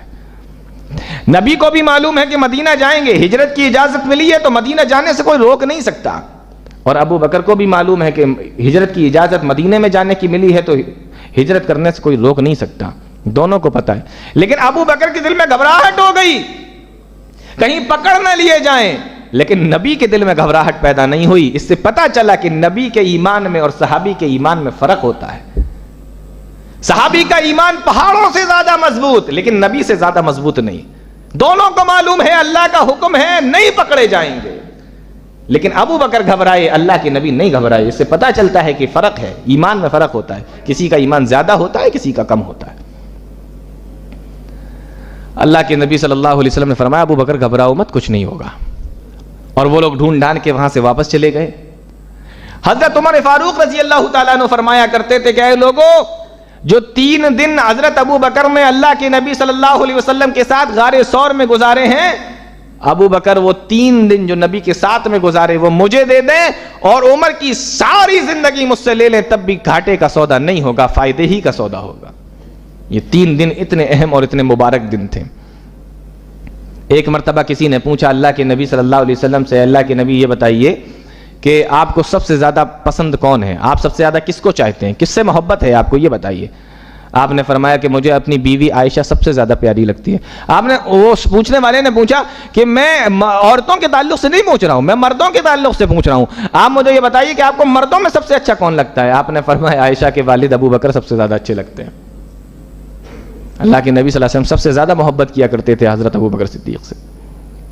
اب یہ دونوں لوگ وہاں سے نکلے، وہ تو پھر ہجرت کا ایک واقعہ وہ تو بہت لمبا ہے، لیکن چونکہ مجھے یہاں سیرت ابو بکر پہ بولنا ہے، تو اب یہ یہاں سے نکل کے مسجد آئے، مدینہ منورہ آئے، تو مسجد کے لیے ایک جگہ اللہ کے نبی صلی اللہ علیہ وسلم کو پسند آ گئی. آپ نے پوچھا یہ جگہ کس کی ہے، تو بتایا گیا کہ یہ مدینہ کے 2 یتیم بچوں کی ہے. آپ نے کہا دونوں کو بلا کے لاؤ. دونوں آ گئے. جی اللہ کے نبی، چھوٹے چھوٹے سے بچے ہیں، ایک کی عمر 7 سال، ایک کی عمر 9 سال، چھوٹے چھوٹے بچے. جی اللہ کے نبی بتائیے. کہا یہ زمین تمہاری ہے؟ کہا جی میری ہے. کہا یہ زمین مجھے چاہیے. کہا اللہ کے نبی لے لیجئے، سب کچھ تو آپ کا ہے. فرمایا نہیں ایسے نہیں، مجھے پیسے بتاؤ اس کے کیا لوگے. کہا اللہ کے نبی آپ سے بھی کوئی پیسے لیں گے کیا ہم؟ کہا نہیں مجھے قیمت میں زمین چاہیے. کہا اللہ کے نبی آپ یہ بتائیے کریں گے کیا؟ فرمایا اللہ کے لیے گھر بنانا ہے. کہا کہ پھر تو پوچھنے کی ضرورت ہی نہیں ہے، جب اللہ کے لیے زمین چاہیے، اللہ کے گھر کے لیے زمین چاہیے، تو قیمت کا کیا مسئلہ، آپ ایسے ہی لے لیجئے. اللہ کے نبی صلی اللہ علیہ وسلم نے فرمایا کہ تمہارا ارادہ تو بہت نیک ہے، تمہاری نیت تو بہت نیک ہے، اور میں مسجد کے لیے زمین تم سے لے بھی لوں، لیکن میں یہ نہیں چاہتا کہ دنیا کے اندر کبھی یہ باتیں ہوں کہ اے مسلمانوں تمہارے نبی تو بہت پیارے تھے، بہت اچھے تھے، لیکن ایک مرتبہ انہوں نے 2 یتیم بچوں کی زمین پہ قبضہ بھی کر لیا تھا. میں نہیں چاہتا کہ لوگ میرے بارے میں ایسی باتیں کریں. یہ یتیموں کا معاملہ تھا اللہ کے نبی صلی اللہ علیہ وسلم کا یتیموں کے ساتھ میں. میں نہیں چاہتا کہ یہ باتیں ہوں میرے جانے کے بعد کہ نبی تو بہت اچھے تھے، لیکن ایک موقع پر یتیموں کی زمین پہ قبضہ کر لیا تھا تمہارے نبی نے، تم قیمت بتاؤ تبھی ہم لیں گے. وہ بتانے نہیں لگے. کہ اللہ کے نبی مجھے کیا پتا، ہم تو چھوٹے چھوٹے بچے، ہمیں کیا معلوم کیا زمین کی قیمت چل رہی ہے. آپ نے کہا کہ مدینہ کے اندر زمین کی ذرا قیمت معلوم کرو کیا ہے. لوگوں نے بتایا کہ زمین کی قیمت یہ ہے مدینہ کے اندر. آپ نے اس سے زیادہ رقم حضرت ابو بکر صدیق رضی اللہ تعالیٰ عنہ سے کہا کہ رقم ان کو ادا کر دو، رقم ان کو دے دو. اور اس طریقے سے مسجد نبوی کے لیے جو جگہ خریدی گئی، اس جگہ کی قیمت کس نے دی؟ حضرت ابو بکر صدیق رضی اللہ تعالیٰ عنہ نے. یہ تو پتا زمین 2 یتیم بچوں کی تھی، یہ بھی معلوم کہ نبی نے بنوائی، یہ بھی معلوم پھر اس کو بڑا عثمان غنی نے کرایا، لیکن یہ نہیں معلوم ہوتا ہم لوگوں کو کہ وہ زمین اصل میں خریدی سب سے پہلے کس نے تھی اور اس کی قیمت کس نے دی تھی. جی مسجد نبوی کے لیے سب سے پہلے زمین کی قیمت جس نے دی ہے وہ حضرت ابو بکر صدیق رضی اللہ تعالیٰ عنہ ہے. یہ نوٹ کیا جائے. یہ وہ صحابی رسول ہیں حضرت ابو بکر. ایک مرتبہ مدینہ کے اندر سے ایک گلی سے نکل کے جا رہے ہیں. یہودی بھی مدینہ کے اندر رہا کرتے تھے. انہوں نے دیکھا کہ ابو بکر نکل کے جا رہے ہیں، تو ایک یہودی کو شرارت سوجی. کہنے لگا کہ مسلمانوں کا جو اللہ ہے وہ محتاج ہے، مسلمانوں کا اللہ محتاج ہے، فقیر ہے. کہیں دیکھو قرآن میں قرضہ دو، کہیں دیکھو قرآن کے اندر صدقہ دو، کہیں دیکھو زکوٰۃ دو، کہیں دیکھو اللہ کے راہ میں دو، کہیں دیکھو اللہ کے راستے میں دینے کی یہ فضیلت، پورے قرآن میں یہی رکھا ہوا ہے. لگتا ہے مسلمانوں کا اللہ محتاج ہے، مسلمانوں کا اللہ فقیر ہے.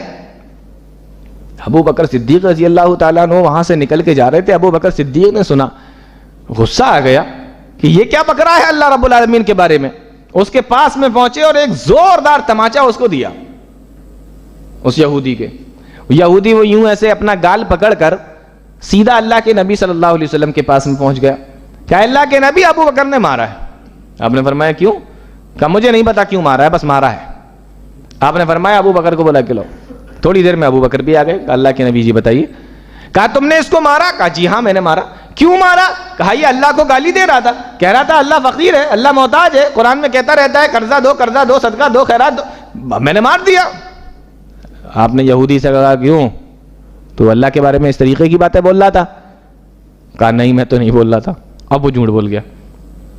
کہا میں تو نہیں بول رہا تھا, میں نے تو کچھ نہیں بولا, یہ آپ کے ساتھی ہیں, میں کھڑا ہوا تھا, دندناتے ہوئے آئے, ایک تھپڑ رسید کیا, چل دیے, میں نے کچھ نہیں کیا. آپ نے فرمایا ابو بکر یہ تو کہہ رہا ہے کہ اس نے کچھ نہیں کیا. کہا اللہ کے نبی میں سچ بول رہا ہوں کہ یہ جھوٹ بول رہا ہے. کہا کوئی گواہ؟ کہا اللہ میں اکیلا تھا, گواہ کہاں سے لاؤں؟ کوئی دلیل؟ کہا کہاں سے لاؤں دلیل, کہاں سے لاؤں گواہ, میں اکیلا تھا, یہ بھی اکیلا تھا, لیکن اس نے بولا ہے. آج حضرت ابو بکر صدیق رضی اللہ تعالیٰ عنہ کی جو صدیقیت تھی نا, سچائی جو اللہ کے نبی نے کہا تھا اور اللہ نے قرآن میں بیان فرمایا تھا کہ یہ صدیق ہے, آج خطرے میں آ گئی. گواہ لاؤ ورنہ جھوٹے ثابت ہو جاؤ گے. اور جانتے ہو اللہ رب العالمین نے اپنے نبی کے اس صحابی کی فضیلت اور اس صحابی کی صدیقیت اور اس کی سچائی کو کیسے بچایا؟ جب ابو بکر صدیق رضی اللہ تعالیٰ عنہ نے یہ کہا کہ میرے پاس گواہ نہیں ہے, لیکن اس نے کہا ہے مجھے نہیں معلوم, اللہ کے نبی صلی اللہ علیہ وسلم نے فرمایا کسی اور نے سنا ہوگا, کوئی تو ہوگا. کہا اللہ کے نبی کوئی نہیں تھا وہاں پر, کون سنے گا, میں تھا, یہ تھا, بول رہا تھا, مار دیا. کہا کہ گواہ؟ کہا نہیں گواہ نہیں ہے. اللہ اکبر. قرآن کریم کی وحی نازل ہوئی, حضرت جبرائیل علیہ السلام آئے, لقد سمع اللہ قول الذین قالوا ان اللہ فقیر ونحن اغنیاء. اللہ نے سنا ہے, اس نے کہا ہے کہ اللہ فقیر ہے, اللہ محتاج ہے اور ہم مالدار ہیں. یہ ہیں وہ حضرت ابو بکر صدیق رضی اللہ تعالیٰ جس کی گواہی آسمان سے اللہ رب العالمین نے بھیجا کہ کسی نے نہیں سنا. لقد سمع اللہ, اللہ نے سنا ہے, قول الذین قالوا, اس نے کہا ہے ان اللہ فقیر ونحن اغنیاء, اللہ محتاج ہے, اللہ فقیر ہے. یہ وہ صحابی رسول ہیں. ایک مرتبہ کھانا کھا رہے ہیں اپنے بیٹے کے ساتھ میں بیٹھ کر. بیٹا پہلے اسلام نہیں لایا لیکن بعد میں اسلام لے آیا, مسلمان ہو گیا, تو ساتھ میں بیٹھے دونوں لوگ کھانا کھا رہے ہیں. اس نے اپنے لقمہ یوں بنایا اور باپ کی شکل دیکھی, اور باپ کی شکل دیکھنے کے بعد کہنے لگا ابا ایک بات بولوں؟ کہا کہ بیٹا بولو. کہا ابا جب جنگ بدر ہو رہی تھی نا, آپ مسلمانوں کی طرف سے تھے, میں مشرکین کی طرف سے تھا. اے ابا کئی مرتبہ آپ میری تلوار کی زد میں آئے تھے, مجھے کئی مرتبہ موقع ملا میں آپ کی گردن اڑا دوں, میں آپ کو مار دوں, میں قتل کر دوں, آپ کو شہید کر دوں, مجھے کئی مرتبہ موقع ملا, لیکن جب بھی آپ سامنے آتے تھے میں سوچتا تھا میرے ابا ہیں جانے دو, میرے ابا ہیں جانے دو. میں نے ہر بار چھوڑ دیا, ابا جان میں نے اسی وجہ سے نہیں مارا کہ آپ ہمارے والد ہیں, کئی مرتبہ آپ میری تلوار کی زد میں آئے. حضرت ابو بکر کھانا کھا رہے تھے, لقمہ زمین پہ رکھ دیا, کہنے لگے بیٹا وہ تو تھا جو تو نے مجھے چھوڑ دیا, لیکن اللہ کی قسم اگر تو جنگ بدر میں ایک بار بھی میری تلوار کی زد میں آ جاتا, ابو بکر یہ نہ دیکھتا کہ تو میرا بیٹا ہے کہ کون ہے, تیری گردن سر سے اڑا, تیری گردن جسم سے اڑا دیتا, تن سے جدا کر دیتا. آپ کیا سمجھ رہے ہیں حضرت ابو بکر صدیق کو؟ یہ پتلے دبلے دکھنے والے آدمی, ان کا ایمان دیکھیے آپ. وہ صحابی رسول ہیں جن کو اللہ کے نبی صلی اللہ علیہ وسلم سب سے زیادہ پیار کرتے تھے, سب سے زیادہ چاہتے تھے. اور آپ کو بتاؤں کہ پوری کائنات کے اندر انبیاء کے بعد, رسولوں کے بعد, نبیوں کے بعد, رسولوں کے بعد اگر سب سے بڑا مقام کسی کا ہے تو وہ حضرت ابو بکر صدیق رضی اللہ تعالیٰ عنہ کا ہے. ایک مرتبہ حضرت عمر فاروق کے پاس میں بیٹھے ہوئے ہیں اور کسی بات پر بحث چلنے لگی. اب جب بحث ہوئی کسی بات پر, کسی مسئلے کو لے کر, تو بات تھوڑی سی زیادہ بڑھ گئی, کہا سنی ہو گئی. تو حضرت ابو بکر نے حضرت عمر کو ڈانٹ دیا, حضرت عمر کو ڈانٹ دیا, تھوڑا سا سخت الفاظوں میں ڈانٹ دیا. حضرت عمر فاروق رضی اللہ تعالیٰ عنہ کو برا لگا اور وہاں سے غصہ ہو کے چلے آئے. تھوڑی دیر گزری, ابو بکر صدیق رضی اللہ تعالیٰ عنہ کو فکر ہوئی کہ چلو ٹھیک ہے, آپس میں بحث و مباحثہ ہوا تھا, آپس میں کسی مسئلے کو لے کر کہا سنی ہوئی تھی, لیکن مجھے اس طریقے سے عمر کو ڈانٹنا نہیں چاہیے تھا, مجھے اتنی تیز آواز میں بات نہیں کرنا چاہیے تھی, مجھے اتنے سخت الفاظوں میں عمر کو ڈانٹنا نہیں چاہیے تھا. عمر کچھ نہیں بولے, سن کے واپس چلے گئے, لیکن مجھے ایسا نہیں کرنا چاہیے تھا. حضرت ابو بکر صدیق رضی اللہ تعالیٰ عنہ کو جب فکر لاحق ہوئی تو سیدھے حضرت عمر فاروق رضی اللہ تعالیٰ عنہ کے گھر پر پہنچے. دیکھیے ابو بکر بڑے ہیں, فضیلت میں بھی بڑے ہیں, عمر میں بھی بڑے ہیں, لیکن غلطی کا احساس ہوا تو معافی مانگنے کے لیے عمر کے گھر پہ پہنچے. آج کسی بڑے سے غلطی ہو جائے تو جاتا ہے چھوٹے کے پاس معافی مانگنے کے لیے. میں اس سے معافی مانگوں گا؟ میں کم ہوں اس سے کیا؟ میرے پاس مال و دولت کی کمی ہے، یا میرا خاندان چھوٹا ہے، یا میری عمر کم ہے، میں کیوں اس سے معافی مانگوں؟ جو ہوگا دیکھیں گے، نپٹیں گے، نپٹ لیں گے، یہ ہوتا ہمارا معاملہ. لیکن ابو بکر کو دیکھو، فضیلت بھی زیادہ ہے، عمر بھی زیادہ ہے، لیکن فکر ہوئی کہ میری وجہ سے عمر ناراض ہو گئے. حضرت ابو بکر صدیق رضی اللہ تعالیٰ عنہ حضرت عمر فاروق رضی اللہ تعالیٰ عنہ کے گھر پر پہنچے. دروازہ کھٹکھٹایا، عمر فاروق باہر آئے. دیکھا ابو بکر صدیق رضی اللہ تعالیٰ عنہ دروازے پر کھڑے ہیں، آنکھوں سے آنسو جاری ہیں اور کہہ رہے ہیں اے عمر مجھ سے زیادتی ہو گئی ہے، میں نے تمہیں ڈانٹ دیا ہے، میری آواز سخت ہو گئی تھی، جملے سخت ہو گئے تھے، اے عمر مجھے معاف کر دو. کل قیامت کے دن تم میرا دامن نہ پکڑ لینا، کل قیامت کے دن تم اللہ کے سامنے میری شکایت نہ کر دینا، ابو بکر وہاں تمہارے کوئی کام نہیں آ سکے گا. اے عمر آج مجھے دنیا میں معاف کر دو، اور اے عمر اگر تم آج مجھے معاف نہیں کرنا چاہتے تو وہی باتیں، وہی جملے اتنی ہی تیز آواز میں تم مجھ سے بھی کہہ لو.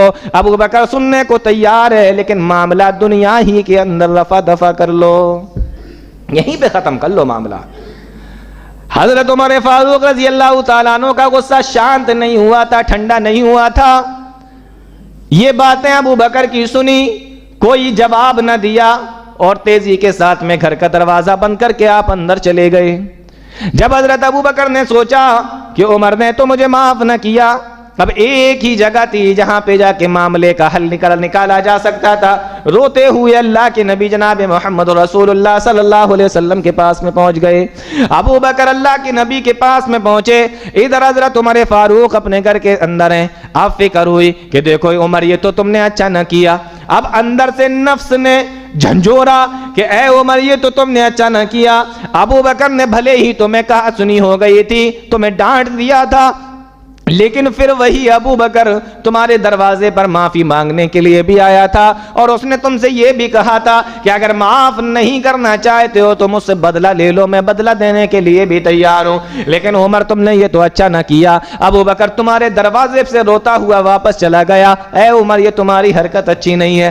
اندر سے جھنجھوڑا. حضرت عمر فاروق کی نفس نے فوراً دروازہ کھولا، اور حضرت ابو بکر صدیق رضی اللہ تعالیٰ عنہ کے پیچھے پیچھے آپ بھی اللہ کے نبی صلی اللہ علیہ وسلم کے دربار میں پہنچ گئے. ابو بکر بھی وہیں بیٹھے بیٹھے رو رہے ہیں، اور پیارے نبی کے صحابی حضرت عمر فاروق رضی اللہ تعالیٰ عنہ بھی وہیں بیٹھے بیٹھے رو رہے ہیں.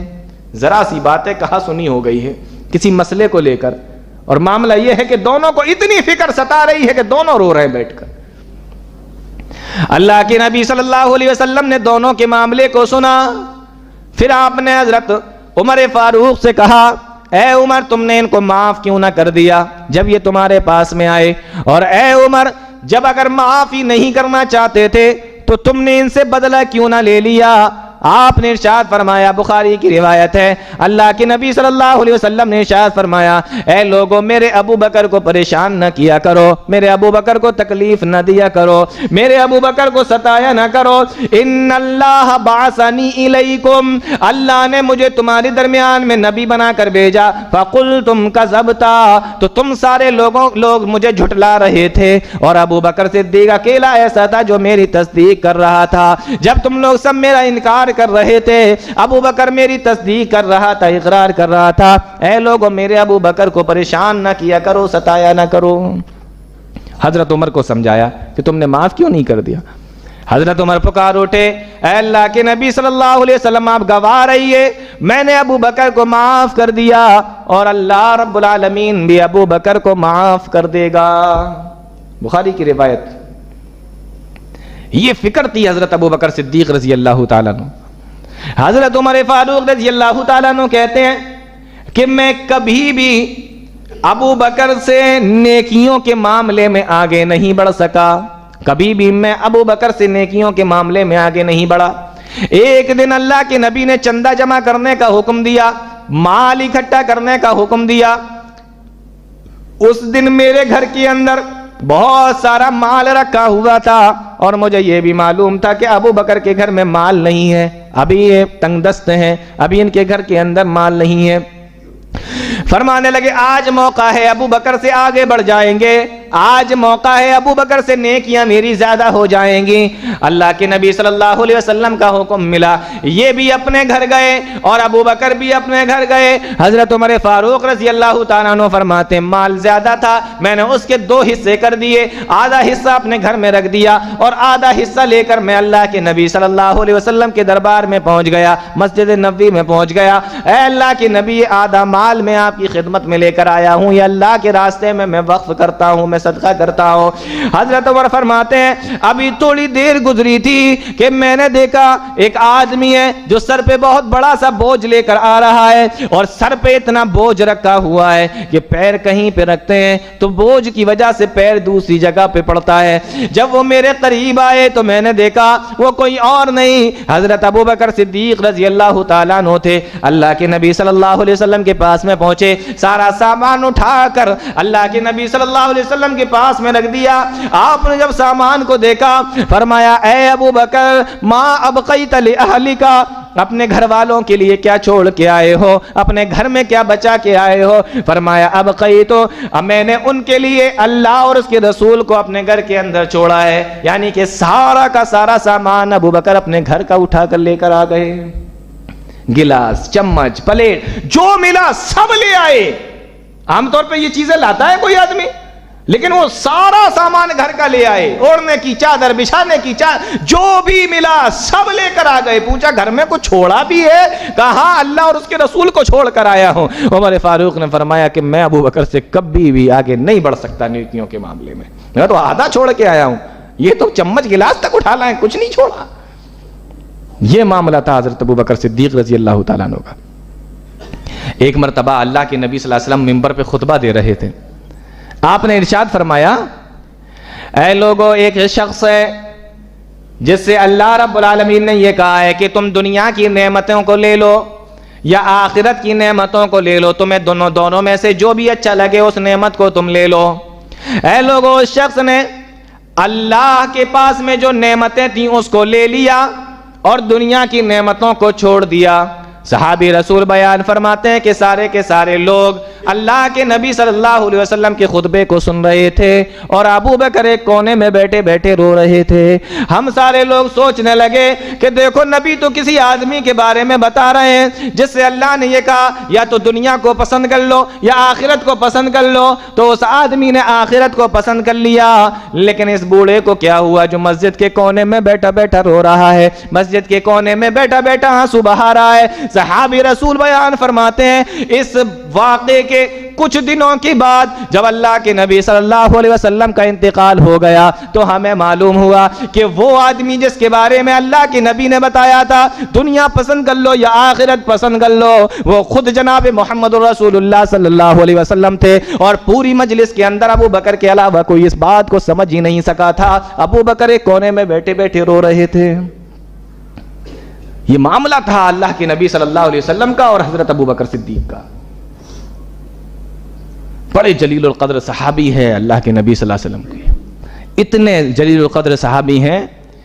یہ وہ اکیلے صحابی ہیں کہ جنہوں نے نبی کریم صلی اللہ علیہ وسلم کی زندگی میں 17 نمازیں پڑھائی ہیں نبی کے مصلی پر کھڑے ہو کر.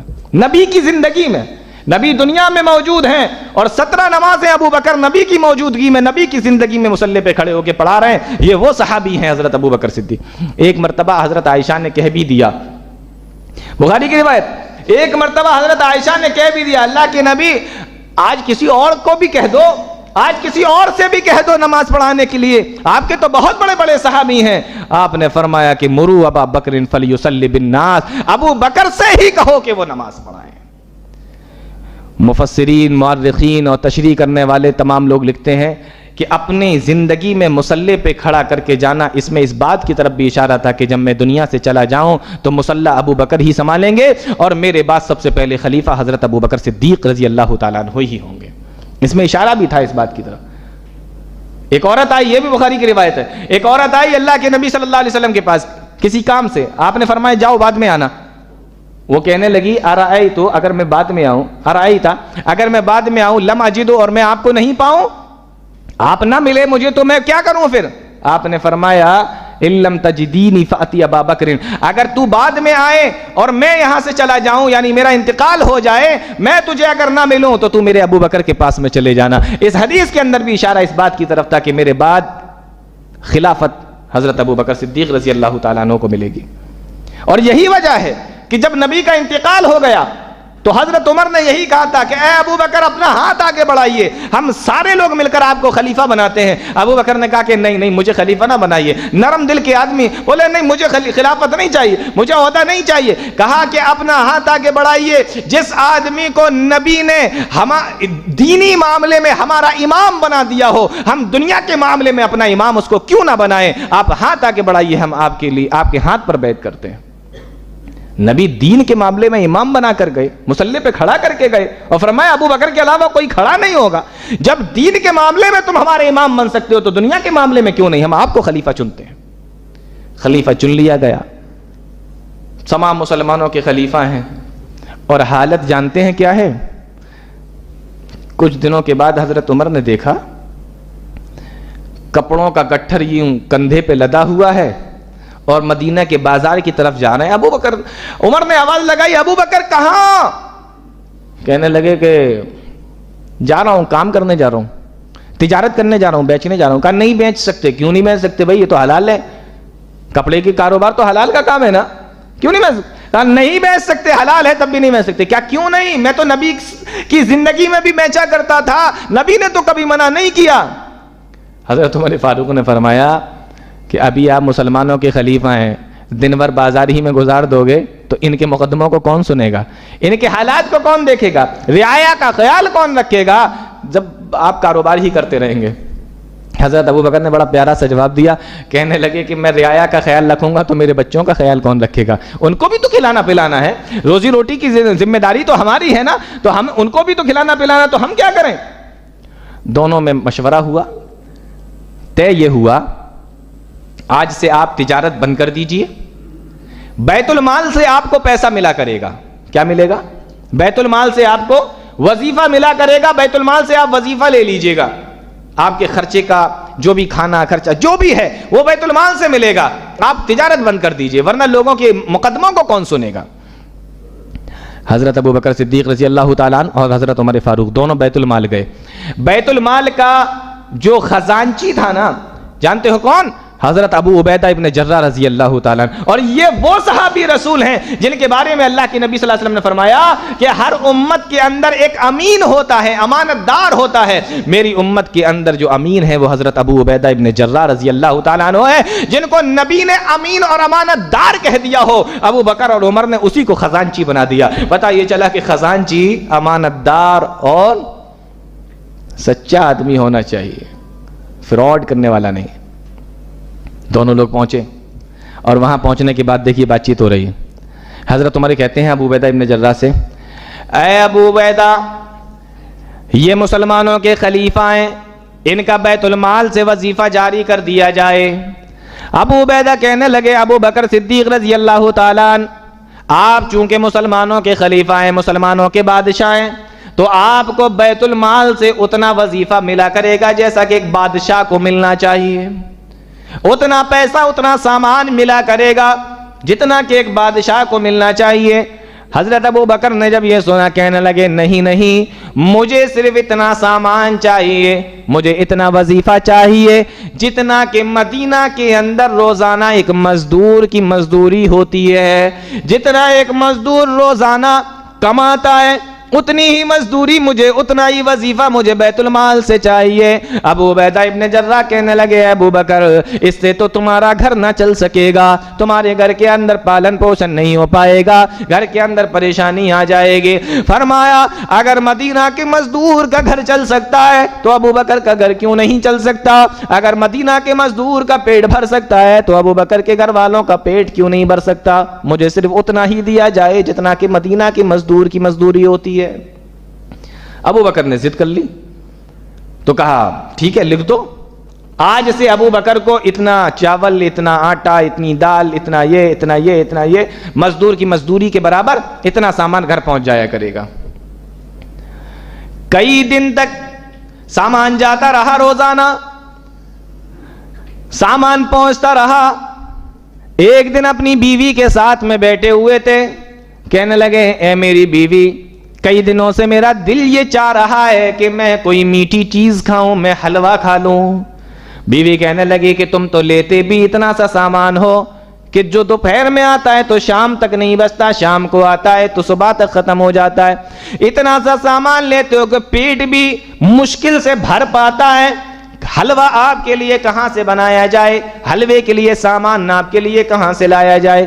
لیکن بیوی تھی، دکھ درد کی ساتھی ہوتی ہے، اپنے شوہر کی اس بات کو اپنے دل کے اندر رکھ لیا، اور اب جب سامان آیا تو کبھی اس میں سے آٹا بچا لیا، کبھی شکر بچا لی، کبھی گھی بچا لیا۔ اس طریقے سے کئی دن کے بعد اتنا سامان ہو گیا کہ اس سے حلوہ بنایا جا سکتا ہے، اتنا سامان اکٹھا ہو گیا کہ حلوہ بنایا جا سکتا ہے۔ حلوہ بنا لیا اور حضرت ابو بکر صدیق رضی اللہ تعالیٰ عنہ کے سامنے کھانے کے طور پہ رکھ دیا۔ اب یہ میاں بیوی بیٹھے کھانا کھا رہے ہیں، ابو بکر صدیق نے دیکھا کہ حلوہ بھی موجود ہے، پوچھے بیوی کہاں سے آیا؟ کہا آیا تو کہیں نہیں سے، میں نے بنایا۔ کہا تم نے کیسے بنا لیا؟ کہا جس دن آپ نے کہا تھا اسی دن سے میں تھوڑا تھوڑا سامان بچا رہی ہوں، آج جب اتنا ہو گیا کہ حلوہ بن سکتا ہے تو میں نے حلوہ بنا لیا۔ فرمانے لگے اچھا، اگر جو سامان میرے گھر کے اندر آتا ہے اس سامان کے اندر سے اگر تھوڑا تھوڑا سا کم کر لیا جائے، تھوڑا تھوڑا سا بچا لیا جائے تو میرے گھر کا خرچہ چل سکتا ہے۔ فوراً یہ خط لکھا ابو عبیدہ ابن جراح کے نام، اے ابو عبیدہ، میں مسلمانوں کا خلیفہ ابو بکر تمہیں حکم دیتا ہوں، آج سے میرے سامان کے اندر سے اتنا اتنا اور کم کر لیا جائے، اتنا اتنا اور کم کر لیا جائے، اتنا اتنا اور کم کر دیا جائے۔ اور وہ سارا سامان ابو عبیدہ نے جب یہ دیکھا، پڑھ کر آنسو نکل آئے، کہنے لگے اے ابو بکر مسلمانوں کے خلیفہ، آپ کتنی فاقہ کشی کی زندگی گزارتے ہیں، کتنی سادہ دل زندگی گزارتے ہیں۔ یہ حال تھا حضرت ابو بکر صدیق رضی اللہ تعالیٰ عنہ کا۔ ایک طرف تو یہ حال، اور دوسری طرف ابو بکر صدیق کا معاملہ یہ، اللہ کے نبی صلی اللہ علیہ وسلم کے انتقال کے بعد کچھ لوگوں نے اسلام کا انکار کر دیا، کچھ لوگوں نے زکوٰۃ دینے سے انکار کر دیا، کچھ لوگوں نے نبوت کا دعویٰ کر دیا کہ ہم بھی نبی ہیں۔ ادھر پتہ چلا کہ روم کا بادشاہ جو نبی کے زمانے میں ڈر کی وجہ سے نہیں آیا تھا، اب پھر اپنی فوجیں بھیجنے کے موڈ میں ہے، پھر سے فوجیں بھیجنا چاہ رہا ہے۔ چوطرفہ پریشانی، بغاوت ہو رہی ہے، لوگ اسلام سے پھر رہے ہیں، زکوٰۃ کا انکار کر رہے ہیں، جھوٹے نبی بھی پیدا ہو رہے ہیں، روم کا بادشاہ حملہ کرنے کی تیاری میں ہے، اور مسلمانوں کے پاس کیا ہے؟ کچھ بھی تو نہیں، نہ مال، نہ سامان، نہ اسلحہ، نہ کچھ۔ ابھی تو نبی صلی اللہ علیہ وسلم کا انتقال ہوا ہے، ابھی اس غم سے نہیں ابھر پائے۔ یہ حال، حضرت ابو بکر صدیق رضی اللہ تعالیٰ عنہ نے ایک فوج بنائی اور رومیوں سے جنگ کرنے کے لیے بھیجا، اور اس کا کمانڈر حضرت اسامہ کو بنا دیا۔ یہ اسامہ ابن زید رضی اللہ تعالیٰ، اور حضرت اسامہ کو بنایا کہ جاؤ تم رومیوں سے لڑو۔ ایک دوسری فوج بنائی اور کہا کہ تم جا کے ان سے لڑو جو اسلام سے پھر گئے ہیں۔ ایک تیسری فوج بنائی، کہا تم جا کے ان سے لڑو جو زکوٰۃ دینے سے انکار کرتے ہیں۔ ایک اور فوج کی ٹکڑی بنائی، کہا تم جا کے ان سے جنگ کرو جو نبی ہونے کا دعویٰ کر رہے ہیں، جھوٹے نبی جو پیدا ہوئے ہیں ان سے لڑو۔ حضرت عمر دوڑے دوڑے آئے، کہنے لگے ابو بکر یہ کیا کر رہے ہیں آپ؟ مدینے میں کسی کو رکھو گے، کسی کو بچاؤ گے، کسی کو چھوڑو گے، سب کو ادھر ادھر بھیج دے رہے ہو۔ ایک کام کرو، رومیوں کا حملہ ابھی روک لو، باقی یہ سب اندر کے رہنے والے ہیں، ان سے بعد میں نپٹ لیں گے۔ حضرت ابو بکر صدیق نے جواب دیا، یہ جھوٹے نبوت کا دعویٰ کرنے والے میری خلافت کے زمانے میں کھڑے ہوئے، اے عمر اگر میری زندگی نے وفا نہ کی اور میری موت ہو گئی، میں نے ان سے لڑائی نہ کی، میں نے ان کو نہیں کچلا، ان کو نہیں دبایا، کل قیامت کے دن اگر اللہ کے نبی صلی اللہ علیہ وسلم نے کھڑے ہو کر مجھ سے پوچھ لیا، اے ابو بکر تو دنیا کے اندر بادشاہ تھا اور تیرے نبی کی نبوت پہ ڈاکہ ڈالا جا رہا تھا، تو نے بتا کیا کیا، تو ابو بکر اس وقت کیا جواب دے گا؟ میں پیارے نبی کو کیا جواب دوں گا؟ اس لیے میں ان کو نہیں چھوڑ سکتا۔ ایک طرف یہ معاملہ کہ کھانا بھی کم کر دو، اور دوسری طرف دین پہ چلنے کا یہ معاملہ کہ کہیں سے بھی پاؤں کے اندر کوئی لغزش نہیں آ رہی۔ اور آپ کو پتا ہے جو حضرت عمر فاروق رضی اللہ تعالیٰ عنہ کے زمانے میں روم اور فارس اور یہ تمام ملک جو فتح ہوئے ہیں نا، اس کی شروعات حضرت ابوبکر صدیق رضی اللہ تعالیٰ عنہ کے زمانے ہی سے ہو گئی تھی. لیکن حضرت ابوبکر صدیق رضی اللہ تعالیٰ عنہ کی خلافت کا زمانہ بہت لمبا نہیں رہا ہے. 2 سال 3 مہینے، بس 2 سال 3 مہینے تک مسلمانوں کی خلیفہ رہے. اور انتقال سے 15 دن پہلے بہت تیز بخار آیا، وہی بیماری جو پیارے نبی صلی اللہ علیہ وسلم کو ہوئی تھی، تیز بخار اور سر میں درد، وہی بیماری. 15 دن ہو گئے، طبیعت گرتی چلی جا رہی ہے. لگا کہ اب بچیں گے نہیں. ایک تو ویسے ہی پتلے دبلے صحابی تھے، اوپر سے 15 دن کا بخار. سمجھ گئے کہ اب شاید بچنا نہیں ہے. صحابہ کو بلایا، مشورہ کیا کہ میں اپنے بعد خلیفہ کس کو بناؤں. الگ الگ نام آئے، لیکن ابو بکر نے کہا کہ میں اپنے بعد خلیفہ عمر کو بنانا چاہتا ہوں. لوگوں نے کہا عمر سخت آدمی ہے، تھوڑا سخت ہے عمر. فرمایا وہ سخت اس لیے ہے کہ میں نرم ہوں. جب ان کے اوپر ذمہ داری آئے گی تو وہ سخت کی جگہ سخت ہوں گے، نرم کی جگہ نرم ہوں گے. اور ابو بکر کی دور اندیشی دیکھیے، ان کی سوچ دیکھیے. جب عمر خلیفہ بنے تو جہاں پہ سختی کرنے کا تھا وہاں سختی کی، اور جہاں نرمی کرنے کا تھا وہاں نرمی کی. بالکل چینج ہو گئے حضرت عمر فاروق رضی اللہ تعالیٰ. فرمایا اے عمر، میں تمہیں خلیفہ نامزد کرتا ہوں، میرے بعد لوگوں کے ساتھ اچھے طریقے سے پیش آنا. نصیحتیں کرتے چلے گئے. اور جب بالکل انتقال کا وقت آیا، مورخین نے لکھا ہے، ان کی سیرت پڑھ کر دیکھیے، آپ نے اپنے گھر والوں سے کہا، حضرت عائشہ بیٹھی ہوئی ہیں، بدن کے اوپر 2 چادر ہیں. عائشہ سے کہا، اے عائشہ جب میرا انتقال ہو جائے، اے میری بیٹی 3 چادر نہ لانا بازار سے. 2 چادر تو میرے جسم پر ہیں، 1 لے آنا، کیونکہ سنت کتنی ہے؟ 3 ہے نا. 3 چادر میں دفن کرنا سنت ہے. پیارے نبی کو بھی 3 چادروں ہی میں کفن دیا گیا تھا، آپ کو دفن کیا گیا تھا. فرمایا 2 چادر میرے جسم پر ہیں، 1 چادر بازار سے خرید لانا. حضرت عائشہ نے جب یہ سنا فرمانے لگی، ابا جان آپ کیوں پریشان ہو رہے ہیں؟ جب غریبی کے دن تھے تب تھے، آج تو اللہ نے بہت نواز رکھا ہے، ہم آپ کے لیے 3 چادر بازار سے خرید سکتے ہیں. حضرت ابو بکر نے فرمایا کہ بیٹی میں 3 چادر میں کفن دے دیا جاؤں، مجھے قبر میں دفن کر دیا جائے، 3 چادر نئی میرے جسم کے اوپر ہوں، اور قبر میں جا کے منکر نکیر کے سوالوں کا جواب نہ دے پاؤں تو وہ 3 نئی چادروں کا کیا فائدہ. اگر میں اللہ کے سامنے کھڑا کر دیا جاؤں اور میرے جسم پر 3 نئی چادریں ہوں اور وہاں پر بھی اللہ کے سوالوں کا جواب اگر میں نہ دے پاؤں تو یہ نئی چادروں کا کیا فائدہ. فمن زحزح عن النار وادخل الجنت فقد فاز. جس کو جہنم میں جانے سے بچا لیا گیا اور جنت کے اندر داخل کیا گیا، حقیقت میں وہ آدمی کامیاب ہے. یہ حضرت ابو بکر صدیق رضی اللہ تعالیٰ عنہ کی سادہ زندگی ہے. فرمانے لگے یہ پیالہ ہے اور یہ غلام ہے، 2 ہی چیزیں میرے پاس میں ہیں، یہ دونوں چیزوں کو بیت المال میں جمع کر دینا. اور جب عمر حضرت ابو بکر صدیق رضی اللہ تعالیٰ عنہ کی 63 سال کی ہوئی، چھوٹے اللہ کے نبی صلی اللہ علیہ وسلم سے تقریباً 2.5 سال تھے، لیکن جب خود 63 سال کے ہو گئے تو 63 سال کے ہونے پر جو نبی کی عمر تھی، اسی عمر کے جب حضرت ابو بکر صدیق رضی اللہ تعالیٰ عنہ ہوئے، اللہ رب العالمین کی جانب سے موت کا فرشتہ آیا اور حضرت ابو بکر صدیق رضی اللہ تعالیٰ عنہ کی روح کو اپنے ساتھ میں لے کر چلا گیا. انا للہ و انا الیہ راجعون. 63 سال کی عمر میں جو نبی کی عمر تھی وہی عمر حضرت ابو بکر کی تھی. اور تعجب کی بات تو یہ دیکھو، ساری زندگی نبی کے ساتھ میں رہے اور جب انتقال ہوا تو دفن بھی نبی کے ساتھ میں کیے گئے. اور حدیث کے اندر آیا ہے کہ جب کل قیامت کا دن ہوگا تو حوض کوثر پہ بھی نبی کے ساتھ ہی میں بیٹھے ہوں گے، جنت میں بھی نبی کے ساتھ ہی جائیں گے، میدان محشر میں بھی نبی کے ساتھ ہی آئیں گے. یہ حضرت ابو بکر صدیق رضی اللہ تعالیٰ عنہ ہے. حضرت عمر فاروق نے جنازے کی نماز پڑھائی اور حجرہ عائشہ کے اندر حضرت ابو بکر صدیق رضی اللہ تعالیٰ عنہ کو اللہ کے نبی صلی اللہ علیہ وسلم کے ساتھ میں دفن کر دیا گیا. جو ساتھی زندگی بھر ساتھ رہا، انتقال کے بعد بھی آپ کے ساتھ ہی میں ہے، اور وہاں جنت میں اور قیامت میں بھی اپنے ساتھی کے ساتھ یعنی محمد رسول اللہ صلی اللہ علیہ وسلم کے ساتھ میں اٹھائے جائیں گے. آپ لوگ بھی دعا کیجئے کہ اللہ تعالی ہم تمام لوگوں کو بھی ابو بکر صدیق کے ساتھ میں اٹھائے اور وہاں ہم لوگوں کا معاملہ بھی ابو بکر کے ساتھ ہی میں فرمائے. آمین. تقبل یا رب العالمین. وآخر دعوانا الحمدللہ رب العالمین. والسلام علیکم ورحمۃ اللہ وبرکاتہ.